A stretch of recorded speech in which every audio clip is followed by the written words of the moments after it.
شاید اس راہ سے خالد میرے آقا گزر۔ بسم اللہ الرحمن الرحیم۔ سیگمنٹ بہار شریعت کے ساتھ ایک مرتبہ پھر آپ کی خدمت میں حاضر ہیں، اور آج ہم بیعت کی شرائط اور پیر سے متعلقہ کچھ جو مسائل ہیں اس پر گفتگو کریں گے۔ اولاً یہ ذہن میں رکھیے گا کہ بیعت کا جو تصور ہمارے یہاں پر ہے وہ یہ ہے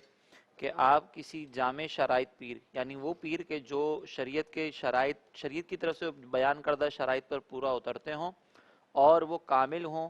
پھر آپ ان کے ہاتھ پر یہ بیعت کریں، یہ وعدہ کریں کہ آپ شریعت کے تقاضوں کو پورا کریں گے، کسی قسم کے گناہ میں مبتلا نہیں ہوں گے، اور ان سے تعلیمات لے کر پھر آپ جو ہے وہ شریعت کے تقاضوں کے مطابق اپنی زندگی کو گزاریں گے۔ یہ وہ بیعت کا تصور ہے جو شریعت مطہرہ کی طرف سے ہمیں دیا گیا ہے۔ پھر وہ پیر صاحب کی ذمہ داری ہوتی ہے کہ وہ باقاعدہ اپنے مرید کی تربیت کریں اور اس کو صحیح گائیڈ لائن فراہم کر کے اللہ رب العزت کی بارگاہ تک اس کو پہنچائیں۔ اللہ رب العزت کی طرف سے اس کو جو مقصد دیا گیا ہے اپنی زندگی کا، اللہ تعالیٰ کی عبادت کرنا، اس میں کامیابی فراہم کرنے کے لیے وہ معاون بنے۔ اگر ہم اس کی شرعی حیثیت کے پر کلام کریں تو کسی بھی پیر صاحب کے ہاتھ پر بیعت ہونا، باقاعدہ کسی ایک خاص پیر صاحب کے ہاتھ پر بیعت ہونا، یہ زیادہ سے زیادہ مستحب کا درجہ رکھتا ہے۔ اگر کوئی شخص کسی ایک شخصیت کے ہاتھ پر بیعت نہ ہو اور قرآن و حدیث سے معلومات لے رہا ہو، علماء سے رابطے میں ہو، تو پھر اس صورت میں اس پر کسی قسم کا کوئی گناہ یا وبال نہیں ہوگا۔ ہمارے یہاں پر ایک یہ جملہ کہا جاتا ہے کہ جس کا کوئی پیر نہیں اس کا پیر شیطان ہے، تو اس کے متعلق سیدی اعلیٰ حضرت نے یہ بات وضاحت کے ساتھ فرمائی کہ جو مرشد ہوتے ہیں یہ دو طرح کے ہوتے ہیں۔ مرشد کا مطلب ہوتا ہے راہ دکھانے والا، راستے ہدایت کو راستہ دکھانے والا۔ یہ دو طرح کے ہوتے ہیں، ایک مرشد خاص اور ایک مرشد عام۔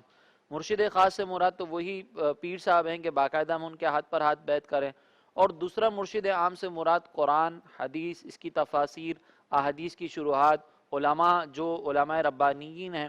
یہ مرشد عام کے اندر داخل ہوتے ہیں۔ اب اگر کوئی شخص نہ علماء سے تعلقات اس نے رکھے ہوں، نہ وہ کسی خاص پیر صاحب کے ہاتھ پر بیعت ہو، تو پھر یقینی سی بات ہے کہ جو شریعت کی طرف سے ہدایت کے حصول کے لیے ذرائع رکھے گئے تھے وہ وہاں سے ہدایت حاصل نہیں کر رہا، تو پھر اس کا پیر یعنی اس کو رہنمائی دینے والا شیطان ہی ہوگا۔ اس سے مراد یہ ہرگز نہیں ہے کہ آپ اس قول کو سننے کے بعد کسی بھی پیر صاحب کے ہاتھ پر بیعت کر لیں، اور آپ جامع شرائط پیر کی تلاش میں اگر آپ کو وقت لگ رہا ہو تو آپ تشویش کے اندر مبتلا ہو جائیں کہ جب تک میں کسی جامع شرائط پیر کے ہاتھ پر بیعت نہیں کروں گا تب تک گویا کہ میرا پیر شیطان ہوگا۔ ایسا ہرگز نہیں ہے۔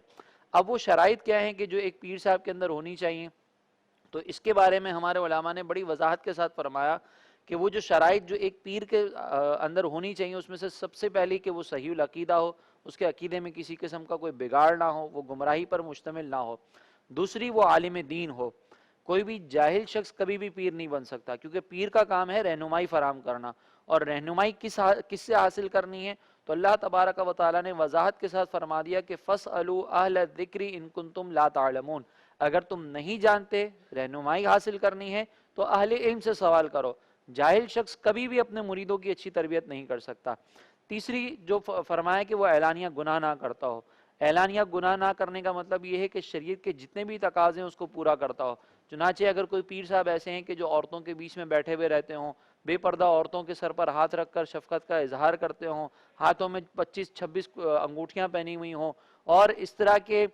جملے کہتے ہوئے نظر آتے ہوں کہ میں نماز جو ہے وہ مدینے میں پڑھتا ہوں، میری ظہر کی نماز جو ہے وہ مکہ مکرمہ میں ہوتی ہے، عصر میں بغداد میں پڑھتا ہوں، اور ظاہری طور پر وہ نماز پڑھتے ہوئے نظر نہ آتے ہوں، تو یہ پیر وہ شخص ہے کہ جس کے ہاتھ پہ کبھی بھی بیعت نہیں کی جا سکتی۔ چوتھی شرط جو ہر ایک کے لیے اس پر اطلاع پانا ممکن نہیں ہوتا وہ یہ ہے کہ اس کو جو اجازت کا سلسلہ ہے، وہ اجازت کا سلسلہ ایک تو ملا اسی طرح کے کامل پیر صاحب کے ذریعے ہو، اور دوسرا یہ پہنچتا بھی نبی کریم علیہ الصلوۃ والسلام تک ہو، اور درمیان میں کسی قسم کا کوئی گیپ نہ ہو۔ اس کے لیے باقاعدہ پورا ایک شجرہ دیکھا جاتا ہے کہ اس شجرے میں کس نے کس کو اجازت دی اور ان تک کیسے پہنچی۔ یہ چار شرائط اگر کسی شخصیت کے اندر پائی جائیں گی تو وہ پیر بننے کے قابل ہے۔ اگر ان میں سے کوئی ایک شرط بھی نہ ہو تو ایسا شخص پیر بننے کے قابل نہیں ہے۔ اور یہ ذہن میں رکھیے گا کہ پیر کی علیحدہ سے حدیثوں کے اندر، قرآن کے اندر کوئی فضیلت نہیں ہے۔ یعنی اگر ایک شخص ہے